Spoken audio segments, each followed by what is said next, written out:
Thank you, Dr. Schneider, for a very informative and fascinating talk. Hope you can hear me. Sorry. I want to give you the Cafe Soy mug as a thank you. It's hermetically sealed.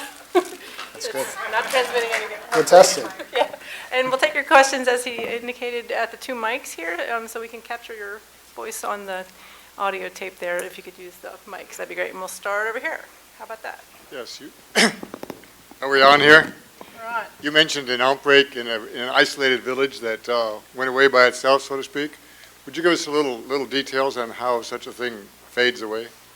So you're talking about the Ebola outbreak. Yes. So in this case, there are a lot of differences between the outbreak in West Africa and the outbreak that occurred in Congo. In Congo, the village where this outbreak originated, on 3 sides has river. So you can only even access it from one side, and you can't access it by a car, only by motorbike.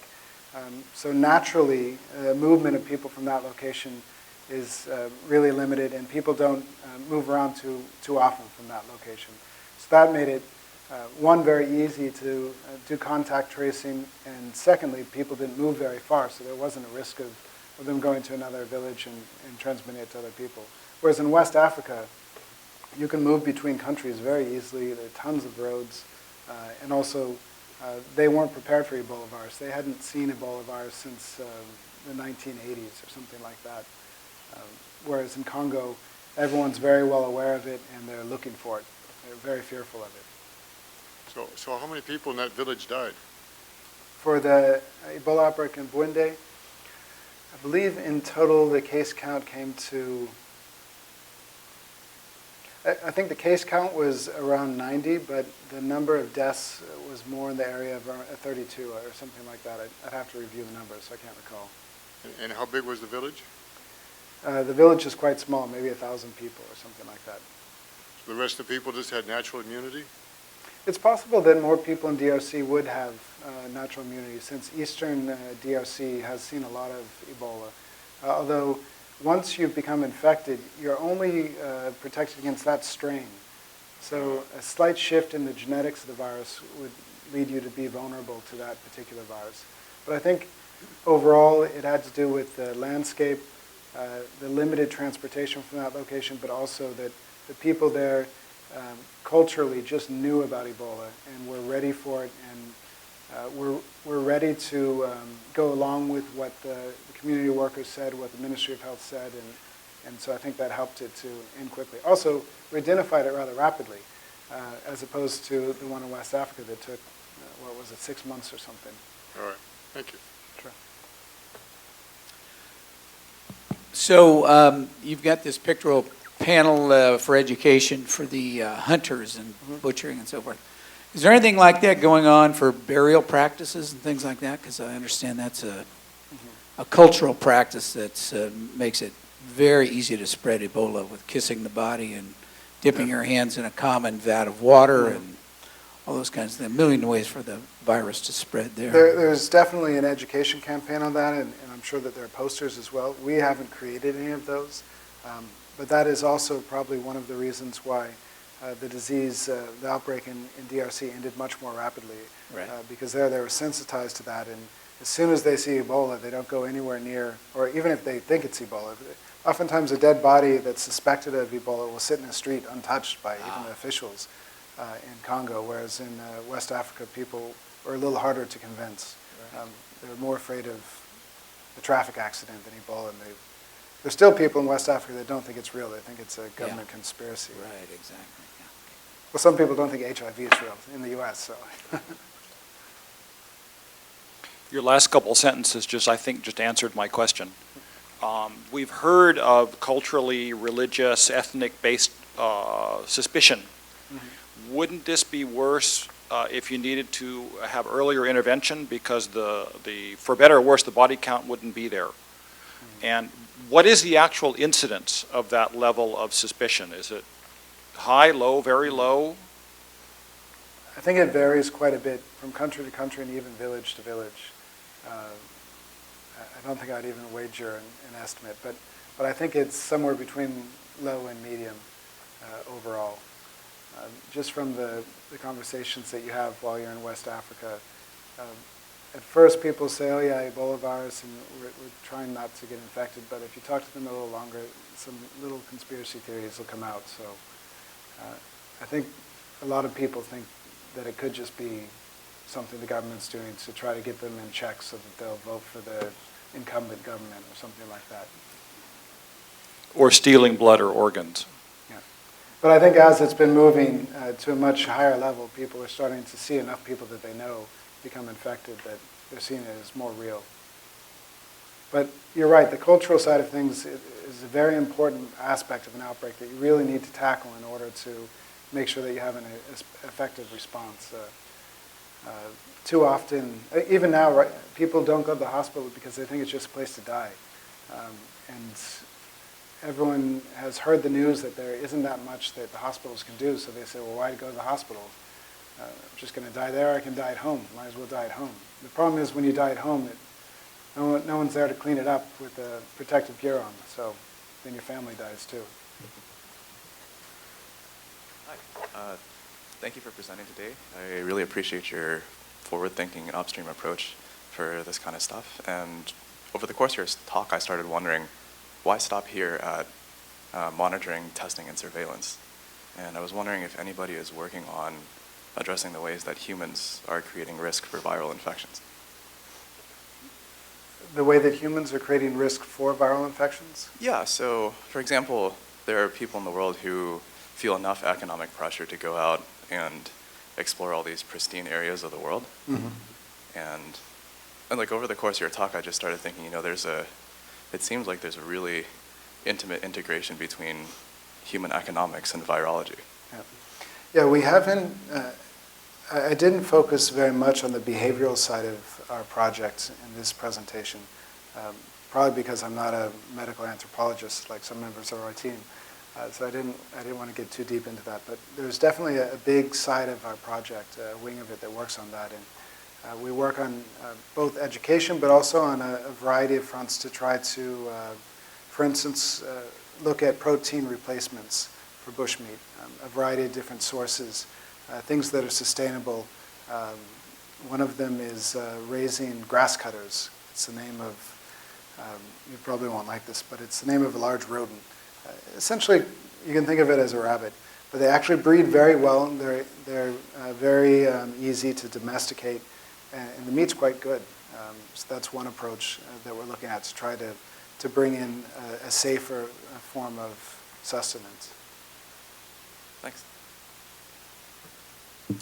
You mentioned that if someone was infected, that they could still be infected if there was changes in the virus, slight changes.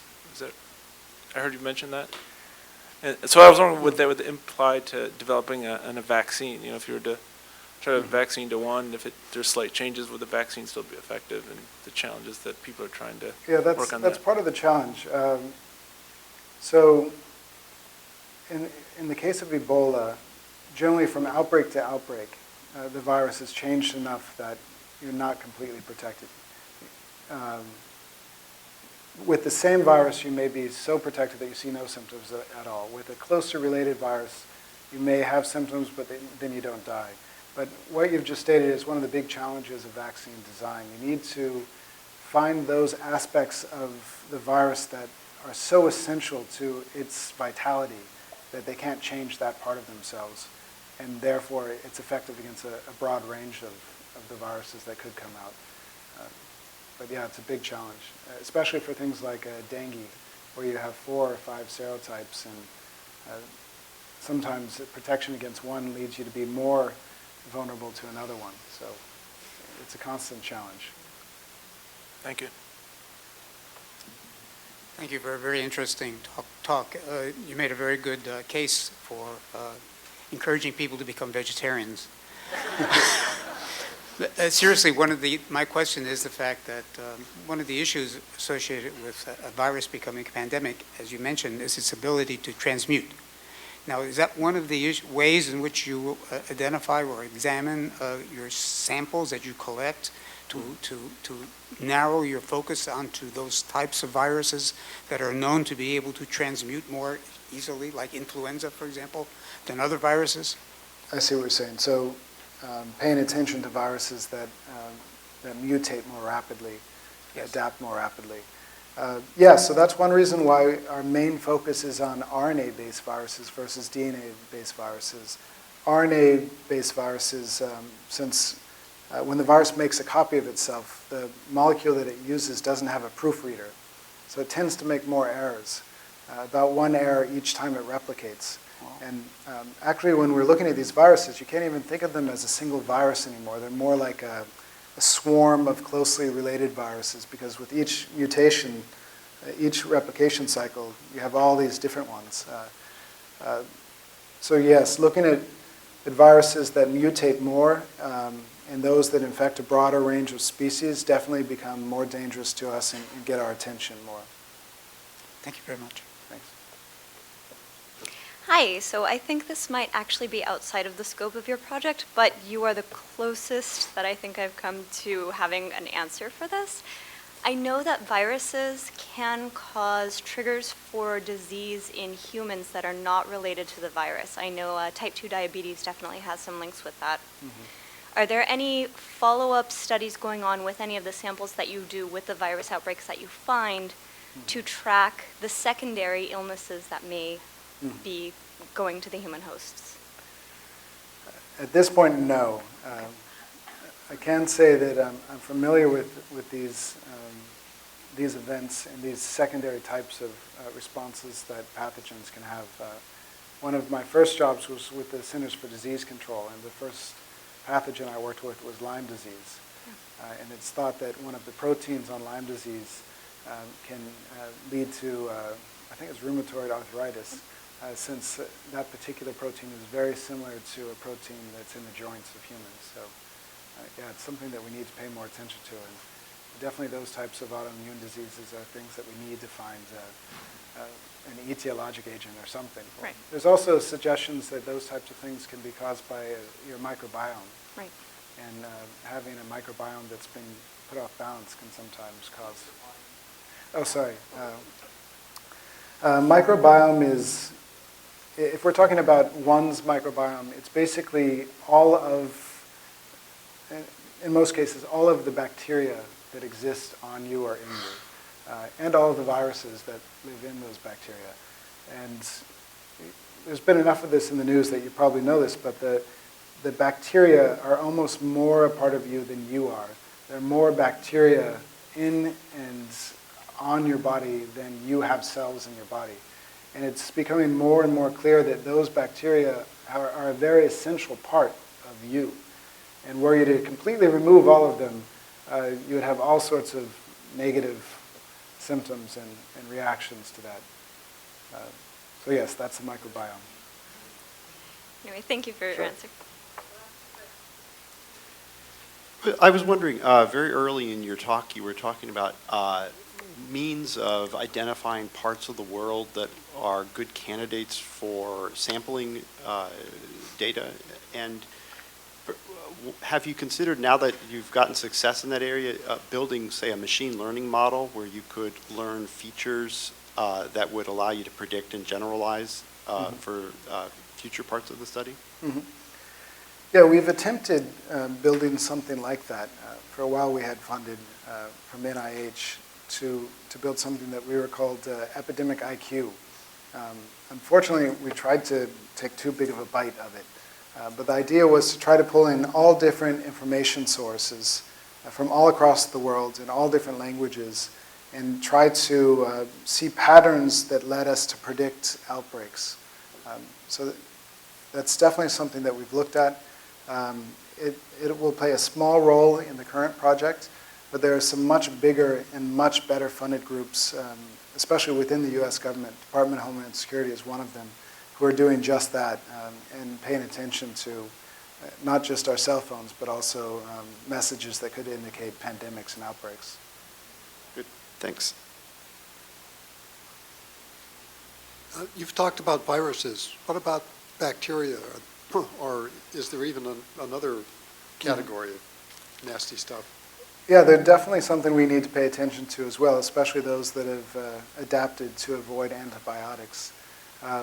But one of the reasons we focus on viruses is that when you look at all the wildlife pathogens that have crossed over into humans, viruses just have a knack for doing it. They're much better at doing it because they can adapt much better. Bacteria are pretty good at it, but they correct themselves when they make copies of themselves. So they don't change quite as rapidly. Although they do have things like plasmids, like I brought up earlier, that they can share between bacteria and give each other antibiotic resistance and those types of things. I think in this next iteration of Predicts, we're cleverly calling it Predict 2, we'll be looking at bacteria as well. So that's something we'll be paying attention to. But I think always viruses will be at center stage just because they're so good at mutating and infecting us. Thank you. Let's see, a couple of things. One, in the U.S., I think there were some attempt to use transfusions from people who had recovered from Ebola. Was there any positive feedback on that? And then also, just how do you identify the different strains? What do you actually, I mean, is it visual, or No, do it's you separate genetics. parts or something? Or Yeah, how it's does that work? genetics. So the viruses are made up of RNA, and you can essentially sequence the entire code of that RNA. And that allows you to distinguish one virus from another and one subtype of virus from another subtype of the virus. But how do you